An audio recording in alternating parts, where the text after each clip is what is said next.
What's going on, guys? Failed to listen. Welcome back to more Failed Thoughts. And in this video, we're going to talk about some EA and some Ubisoft at E3. And I don't know if I actually have like predictions or anything, more just like discussion and maybe get some feedback and some thoughts from you guys on what maybe you're expecting. But I think oftentimes with these two, what you see is what you're getting. What you would come to expect from EA and Ubisoft is probably what you're going to get. Every now and then there's a surprise and, some new IPs or something, but I don't really expect, a ton of new stuff in the way of like new IPs or maybe some new hardware or something from these two. But I guess time will tell. Since EA is from the time I'm making this video, 2 hours, 10 minutes from now, I guess we'll go ahead and get that out of the way. I know I'm cutting it close. I'm expecting them to talk about Madden. That's probably a guarantee, right? I'm expecting EA to come out and talk about Madden and how the gameplay has changed significantly and how they have like 2,500 new animations when we know that they really don't, at least in the way of the gameplay has changed significantly. The Madden gameplay hasn't really changed too much for quite some time, since last generation, or maybe you could even argue that you're still seeing things that you would see from PS2 and OG Xbox era on these new consoles when it comes to Madden, and I think that still holds true. So those who know me know how I feel about Madden, and I've told the story before, and I will try to make it as short as possible now for those that don't know. I used to love Madden. I used to think that Madden was the shit. Madden, I just don't think that it's been great or amazing since the last time they had competition, and that was with NFL 2K5 back in 2004, when you had Madden 2005, which was a great football game, and NFL 2K. Like Madden was I would buy them every year. Madden was always like the party, don't take it too serious with your friends and family, get together, holidays or just to shoot the shit kind of thing, or maybe football season was going on or something that was just exciting, kind of punch each other in the arm when you get upset about certain things. You don't take it too seriously. But then NFL 2K was always like, take it a step higher, play more sim, play more serious, whether it was with your friends or playing online. That was always a thing, right? When you're younger, you think to yourself, man, I'm pretty good at some of these games, and then you hop online and get your ass handed to you. Whether it's maybe these people understand the game of football or basketball or whatever it is a little bit better than you do, or they just play better than you do. They know all of the exploits and all of the bull crap that can happen, especially in sports titles or like shooters and stuff like that. There's always going to be someone that's better than you are. Unfortunately, that's how it works. You always like to feel, right? The ego kicks in that maybe you're the best at some of these games, even when you're doing well, and you're just not. Like there's always going to be someone better than you are. So, you get your ass kicked, and then you see, man, I got to step my game up. I gotta learn the game of football more. I got to learn how to play this shooter better, or whatever the case may be.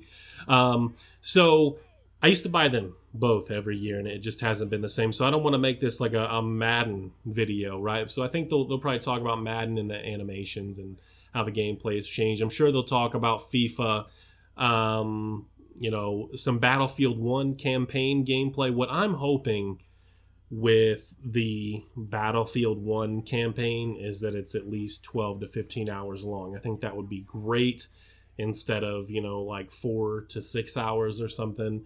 I know that the Battlefield games and the Call of Duty games, a lot of the people that play those, they never even bother with the campaign. They just hop online immediately. Some close-minded people, in my opinion, because they put the effort into the campaign. And I mean, hey, once you buy it for $60, it's yours to do with what you please. But I think sometimes we miss out. And, some of those campaigns are actually pretty good. I'm hoping that the Battlefield 1 campaign is good. I think it will be. I don't know if it'll be anything amazing. I don't know if it's like, game of the year material or anything, but, hopefully it's good. Hopefully it's long. And, as far as like the multiplayer goes and stuff, my competitive juices just don't really flow like they used to, especially with shooters. People want to lone wolf it too much. They care too much about their kill to death ratio and being one of the best players on the leaderboards or among like their group of friends or something. Like there's a lot of ego stuff going on. I think as I've grown older, I'm 32 now. I'll be 33 next year. I just don't really care about stuff like that anymore. I was damn good at Splinter Cell Blacklist, and I've told this story like tons of times. But like, even though I've always loved those Splinter Cell games, especially the online, but the campaign in those games is really good too. Like once I realized that there was no competition left, that there wasn't really many that were giving me and my partner a challenge, I stopped playing. Like I just can't, there's no reason for me to play if the, level of competition just isn't matching that of my own. You know what I mean? If like you're not on my level and I keep playing all these bums, it's not really a lot of fun. I mean, maybe for a couple of matches, like destroying some dudes that are garbage at the game, like that can be fun. And then after that, it's like, I've mastered this game. Like nobody can stop us. You know what I mean? And I think if kill to death ratios were completely removed from shooters, I might get back into them again because like I think that would stop a lot of the lone wolfing. I think that would make people play more as a team. There would be better communication. Maybe I'm wrong, but I think so. So Titanfall, some campaign gameplay from that. I guess we'll probably get that. And I think the big one for me, even though I've never been a huge fan of this series, is the Mass Effect Andromeda. Recently I tried to play Mass Effect 2. I tried to play it blind during a stream, and that wasn't working out so well. So maybe that's why I wasn't enjoying it as much, or maybe the game visually and from a gameplay standpoint just doesn't hold up. I don't know, but it was okay. I wasn't like blown away. I didn't even really feel like it was a good game. I was just kind of like, going through the motions with Mass Effect 2. So with Andromeda, I'm expecting big things because I think Dragon Age Inquisition, what time I put into that, I want to say, 15, 20 hours or something. I was really enjoying that game, and I'm hoping that Mass Effect Andromeda is somewhat like that. I will admit that Dragon Age Inquisition at times can feel like more of a MMO than like an actual single player game, but I still enjoyed it. And I do plan to go back and, try to give that game another go and maybe finish it. But I hope Mass Effect Andromeda is great. Again, I've never been a big fan, but this could be like the one that I really get into the series with. And I hope it has nothing to do with any of the characters from the previous games, because obviously that's going to mess me up a little bit and make me feel like, damn, now I have to go back and probably play at least one of these games all the way through to understand some of this stuff. So Ubisoft, we know that they're taking a year off Assassin's Creed, but that doesn't mean that we won't see Assassin's Creed. And I think it would be great, awesome. And I think I said this for God of War as well. If the new location was Egypt, I think that would be great. If an Assassin's Creed game could take place in Egypt, I would love that a lot. And maybe just give us a teaser and then put Holiday 2017 or something on there, just to let us know that Assassin's Creed is still coming. I mean, we know it's still coming. Those games still sell. So even though they're taking a year off, again, I don't think that means we won't see anything, but who can really say? Unless someone knows something that I don't, if Ubisoft confirmed that there would be nothing about Assassin's Creed at E3, let me know in the comment section. I don't know anything about that. But the one game from both of these, EA or Ubisoft, that I care about the most is probably Splinter Cell. Splinter Cell's been kind of dead for a while. We haven't heard much about it since like 2013 when Blacklist, which is probably, in my opinion, the best Splinter Cell game. I know Chaos Theory is great, but I just think there's many things about Blacklist that make it objectively a better experience for the stealth fan. That's just, again, my opinion. I do think it's a better game than Chaos Theory.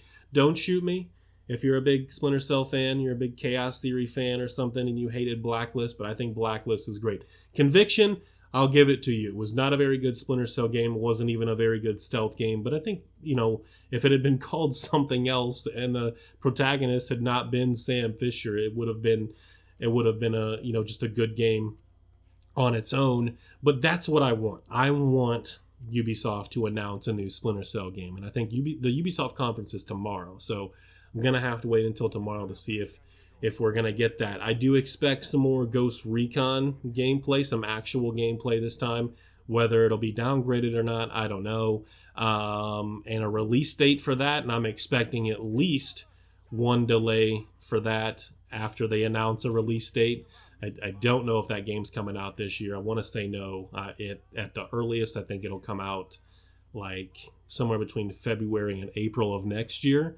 But I'm expecting at least one delay for that game. We'll just have to wait and see. I think it's cool that they're trying to shoot for this like campaign experience with 4 of your friends, in this huge open world. Well, I guess we don't know if it's huge, but it seems pretty big. So there's a lot of different ways that you can tackle different missions, whether you want to, go in stealth or complete commando and destroy everything and everyone.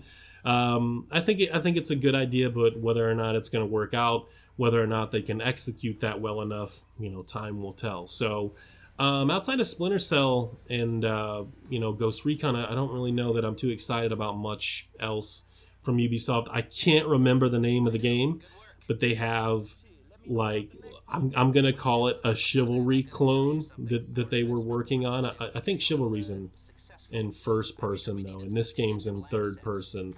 There's a lot of swords and shields, and I think there's, like, bow and arrows and trebuchets and a number of other things. The game looked really cool. Whether or not that was actually gameplay or we were just being, fed a load of bull, I don't know. But it looked really cool, and I cannot for the life of me remember that game. The dudes had a bunch of armor. Like, one side was blue, one side was red. Hopefully we get some more information on that, because that actually looked pretty cool. Aisha Tyler, I think she's pretty good up there on stage. I also kind of find her somewhat attractive, so that's always nice. That's always a plus. Maybe something new for the Rayman games. That seems like it's been dead for a while or something. When was the last one? 2012, 2013, something like that. So I don't know if I'm expecting any new IPs. Maybe a Far Cry 5. Does that seem too early to say Far Cry 5? Maybe, right? I mean, it's coming at some point. Far Cry 5 is definitely going to get announced this year or next year. Like, that's going down. That's happening. So I'm trying to think of something else maybe I'm excited for and I just can't think of. I don't know if I'm expecting EA or Crytek to come out and announce Crysis 4 anytime soon. Maybe. I don't know. But I think that's my video. This one went on long enough. Maybe too long. It's going to take, this is going to take a little bit to render for me there in my Sony movie studio. So you guys take it easy. Thank you for this. Thank you for the support. Let me know what you think in the comment section. Peace.